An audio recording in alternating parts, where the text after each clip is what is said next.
നമസ്കാരം. മലയാളി വാർത്തയിലേക്ക് സ്വാഗതം. പ്രധാനമന്ത്രി കണ്ണൂരിലെത്തി. നിശ്ചയിച്ചതിലും 10 മിനിറ്റ് മുന്നേ തന്നെ അദ്ദേഹം കണ്ണൂരിലെത്തുകയുണ്ടായി.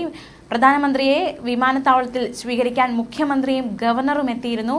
പ്രധാനമന്ത്രി കണ്ണൂർ വിമാനത്താവളത്തിൽ നിന്നും വയനാട്ടിലേക്ക് തിരിച്ചിരിക്കുകയാണ്. സുരേഷ് ഗോപിയും ഒപ്പമുണ്ട്. ഹെലികോപ്റ്റർ നിരീക്ഷണം പ്രദേശത്ത് ശക്തമാക്കിയിരിക്കുകയാണ്. കണ്ണൂരിൽ നിന്നും വ്യോമസേനയുടെ പ്രത്യേകം സജ്ജീകരിച്ച ഹെലികോപ്റ്ററിലാണ് അദ്ദേഹം വയനാട്ടിലേക്ക് പോയിരിക്കുന്നത്. ദുരന്തബാധിതരെ പ്രധാനമന്ത്രി കാണും. ആദ്യം ഹെലികോപ്റ്ററിൽ തന്നെ അദ്ദേഹം പ്രദേശം നിരീക്ഷിക്കും. ആദ്യം അത്തരത്തിലുള്ള നിരീക്ഷണമാണ് പദ്ധതി പ്ലാൻ ചെയ്തിരിക്കുന്നത്. ആകാശ നിരീക്ഷണത്തിലൂടെ എല്ലാം നേരിട്ട് മനസ്സിലാക്കും.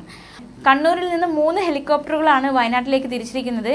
ഇതിൽ ഒരു ഹെലികോപ്റ്ററിൽ മുഖ്യമന്ത്രിയും പ്രധാനമന്ത്രിയും അതുപോലെ തന്നെ ഗവർണറുമുണ്ട്. 2 ഹെലികോപ്റ്ററുകൾ ഇവരുടെ ഹെലികോപ്റ്ററുകൾക്ക് പിന്നാലെ പോയിട്ടുണ്ട്. 11:45 അദ്ദേഹം വയനാട്ടിലെത്തുമെന്നാണ് വിവരങ്ങൾ സൂചിപ്പിക്കുന്നത്. ദുരന്ത ഭൂമിയിലേക്ക് എന്തായാലും പ്രധാനമന്ത്രി തിരിച്ചിരിക്കുകയാണ്. കണ്ണൂരിലെത്തി അവിടെ നിന്നാണ് അദ്ദേഹം അവിടേക്ക് പോയിരിക്കുന്നത്. ബെയിലി പാലത്തിലൂടെയും സ്കൂൾ റോഡിലും അദ്ദേഹം എത്തും എന്ന വിവരങ്ങളൊക്കെ പുറത്തു വരുന്നുണ്ട്. എന്തായാലും എല്ലാവരും ആകാംക്ഷയോടെ ഉറ്റുനോക്കുകയാണ്. അദ്ദേഹം വയനാട് സന്ദർശിച്ച ശേഷം അതൊരു ദേശീയ ദുരന്തമായി പ്രഖ്യാപിക്കുമോ എന്ന കാര്യത്തിൽ വളരെയധികം ആശങ്കയുണ്ട്. അതുകൊണ്ട് തന്നെ ഏവരും ആകാംക്ഷയോടെ നോക്കുകയാണ്. പ്രധാനമന്ത്രിയുടെ ആ ഒരു പ്രഖ്യാപനത്തിനായി ഏവരും കാത്തിരിക്കുകയാണ്. കൽപ്പറ്റയിലെത്തുന്ന പ്രധാനമന്ത്രി റോഡ് മാർഗം ചൂരൽമലയിലെത്തും.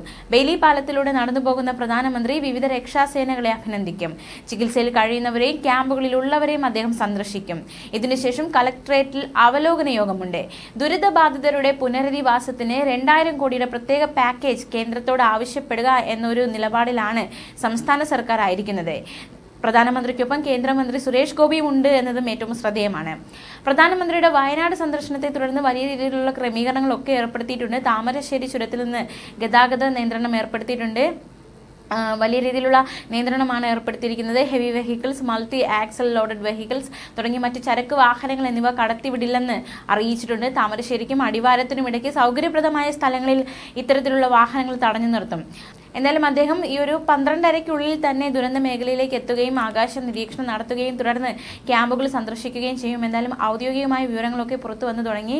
പ്രധാനമന്ത്രിയെ വരവേൽക്കാൻ മുഖ്യമന്ത്രി, അതുപോലെ തന്നെ ഗവർണർ, കേന്ദ്ര സഹമന്ത്രി സുരേഷ് ഗോപി, കെ ശൈലജ MLA തുടങ്ങിയവർ, ജില്ലാ കളക്ടറേറ്റ് അധികാരികൾ അടക്കമുള്ളവരുണ്ട് എന്ന വിവരമൊക്കെ പുറത്തു വരുന്നുണ്ട്. പ്രധാനമന്ത്രിയുടെ വരവിൽ മുണ്ടക്കൈ ചൂരൽമല ഉരുൾപൊട്ടൽ ദേശീയ ദുരന്തമായി പ്രഖ്യാപിക്കണമെന്നാണ് കരുതുന്നതെന്ന് അടക്കമുള്ള പ്രതീക്ഷകൾ കഴിഞ്ഞ ദിവസങ്ങളിലൊക്കെ സർക്കാർ അധികൃതർ വ്യക്തമാക്കിയതാണ്. അത്തരത്തിലൊരു പ്രഖ്യാപനം ഉണ്ടാകുമോ എന്നാണ് പ്രധാനമന്ത്രിയുടെ വരവിലൂടെ നമ്മൾ ഉറ്റുനോക്കുന്നത്. കേരളത്തിലെത്തിയാൽ മുഖ്യമന്ത്രിയുമായി സംസാരിക്കും. ജനകീയ തെരച്ചിൽ വരും ദിവസങ്ങൾ തുടരാനാണ് തീരുമാനം. എന്തായാലും പ്രധാനമന്ത്രി കണ്ണൂരിലെത്തിയിരിക്കുകയാണ്. കണ്ണൂരിൽ നിന്ന് വയനാട്ടിലേക്ക് തിരിച്ചിരിക്കുകയാണ്. ഏതാനും നിമിഷങ്ങൾക്കകം അദ്ദേഹം വയനാട്ടിലേക്ക് എത്തും. ആകാശ നിരീക്ഷണം, അതിനുശേഷം ഈ ദുരന്തബാധിത മേഖലയും ദുരന്തത്തിന്റെ വ്യാപ്തി എത്രത്തോളം ഉണ്ട് എന്ന കാര്യങ്ങളടക്കം അദ്ദേഹം നേരിട്ട് കണ്ട് മനസ്സിലാക്കും. അതിനുശേഷം എന്താണ് അദ്ദേഹത്തിന്റെ തീരുമാനം, പ്രഖ്യാപനം എന്നാണ് നാം എല്ലാവരും ഒന്നിച്ച് ഒത്തുനോക്കുന്നത്. ന്യൂസ് ഡെസ്ക്, മലയാളി വാർത്ത.